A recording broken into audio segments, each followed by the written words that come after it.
রাঙামাটিতে বিজিবির অভিযানে আবারও বিপুল পরিমাণ ভারতীয় সিগারেট জব্দ। আপনারা দেখছেন সমাজের চিত্র টিভি সংবাদ।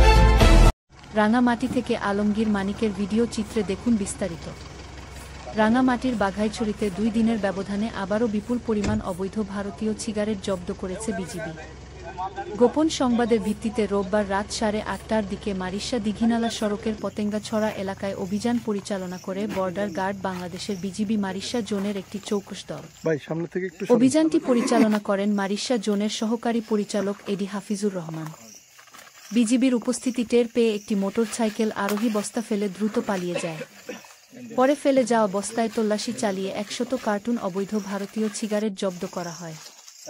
স্থানীয় সূত্র জানিয়েছে, এসব সিগারেটগুলো দিঘিনালায় নেয়ার জন্য সুযোগ সুজা চাকমার কাছ থেকে এনেছিল। আরমান ও রনি গং এসব সিগারেট দিঘিনালায় প্রতিনিয়ত পাচার করে আসছে বলে স্থানীয় বিশ্বস্ত সূত্র নিশ্চিত করেছে।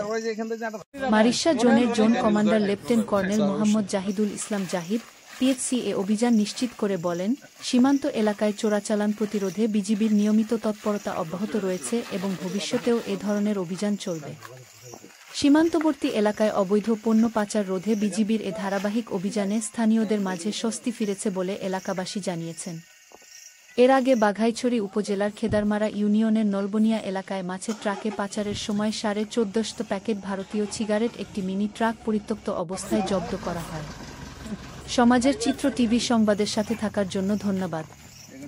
সবার আগে আপনার এলাকার সংবাদ পেতে আমাদের চ্যানেলটিকে সাবস্ক্রাইব, লাইক, ফলো দিয়ে সাথে থাকুন।